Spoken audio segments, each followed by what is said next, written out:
Sure. Yeah. All All right, we right. are connected, Yep.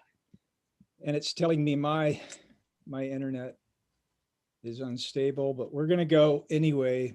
I closed the door so the barking dog can't be heard. It Okay. probably blocks the signal. How are you doing today? Good. Yeah, it's a beautiful day up here, as I'm sure it is down there. It is. Yeah, Yeah, I've already opened my office windows and had sun coming down on my face. It felt so good, but I know. Yeah, I got outside and did 1 mile up and down the street with the kids, just to be outside. yeah. Oh, yeah. So how are you doing with the gather community stuff versus the overall family stuff now? Pretty good balance. Um, well, we're changing so much with Gather, just like imminently, Mhm. that it's definitely, I mean, I feel like I don't know that I've necessarily struck a balance. And actually, all my daughter's schooling is completely changing starting a week from now because they're sending kids back to public school here. She's staying home, but the entire schedule changes for all kids. So Wow. everything very much feels completely like we just tossed everything back up in the air and now we're just waiting to see where it lands. So, Oh, sorry to hear that. you know, It's an ever-changing scenario in these times. My gosh. yeah, it is. And I was telling someone yesterday, there's this part of me, certainly like my inner critic, that is always saying, we've been pandemicking for 10 months. You should have a Yes. better grasp on this by now, but things are just changing so rapidly, Yep. like, I don't know how to do this. Yeah. Yeah, Well, you get to be practicing that skill of pivoting as a starter. So that's right. so Yeah. well, thank you for letting me record this today for the PCC credentialing process. And I noticed last time, if I remember correctly, you were addressing the discipleship issues and other points. How's that going? What's progress looking like for you? Good. So yeah, there are a couple of things. Something really encouraging since the last time we had a chance to talk. I had, like we're doing once a month in person for Gather.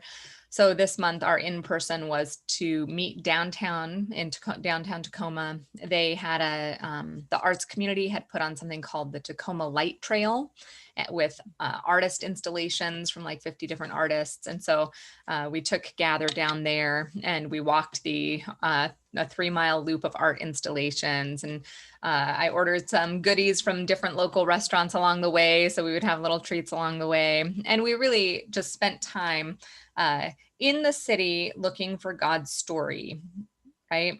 Right. Really as a precursor to what we'll be doing with discipleship. Oh, Um, yeah, and wonderful. so it was great. And people really seemed to like it was a really good taste of what I have just started inviting people to make a commitment to, you know? Yeah. Um, Wow. yeah, so So yeah, go ahead. it sounds like even fresh insights and carrying out those initial steps of discipleship and doing it that way, huh?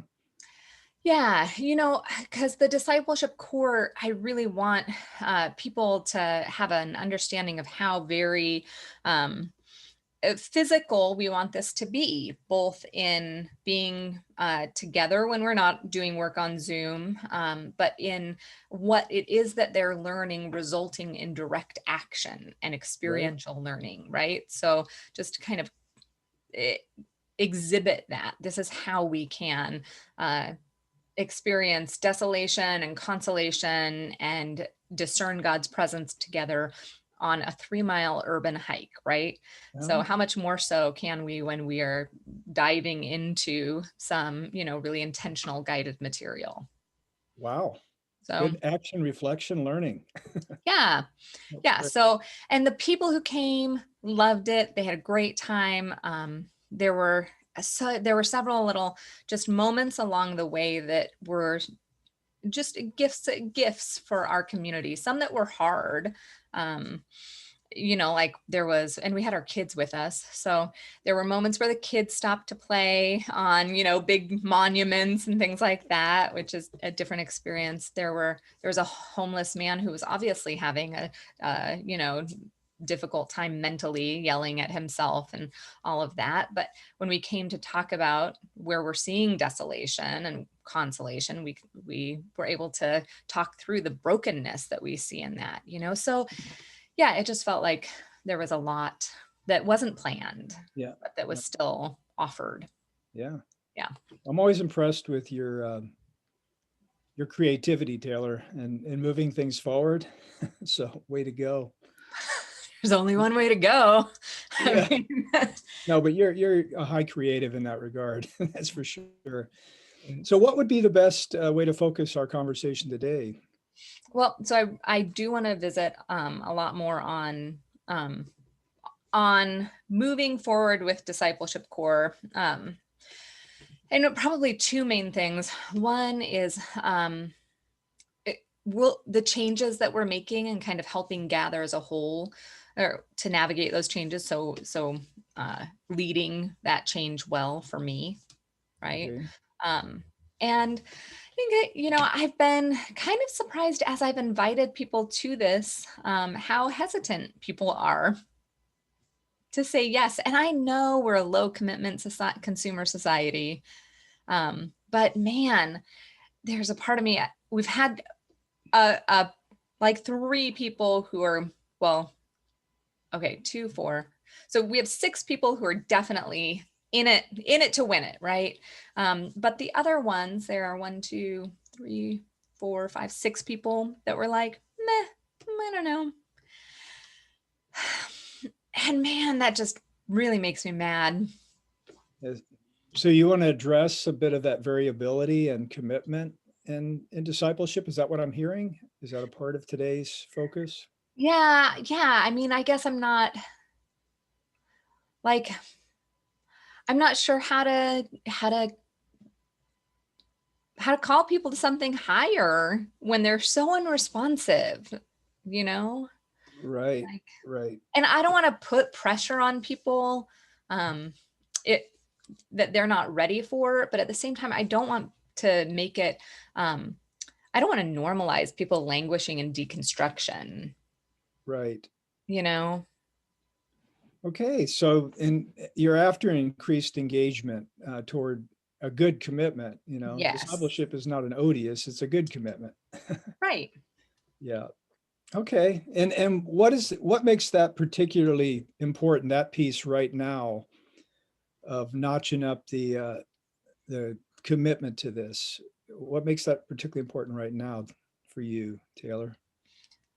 Well, I guess I feel kind of double-minded on that. On one hand, there's a part of me that just wants to throw out grace upon grace and say, we're in a pandemic. I know it's really hard, all of these things. So there's half of me that's like, maybe this shouldn't be so important to you right now. But the other half of me says, we are at a place as a community where people are obviously too comfortable.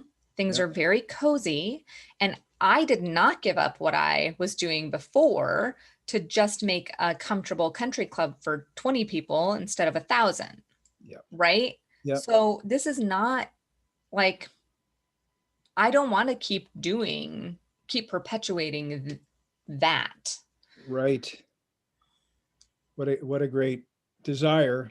I can see the significance of that. And how would you know today? What would be a desired takeaway? I mean, if we're dealing with that, what would success look like today for you? Hmm. I think maybe having a little more clarity around how to address hesitancy and engagement. I don't want to be a school marmish, this is your assignment. You need to do X, Y, and Z. I don't want to shame people. Um, but at the same time, yeah, yeah, I don't want to do those things, but I do want to call them to step out more completely. Great. Okay. Well, let's get after that. What would be a good starting point?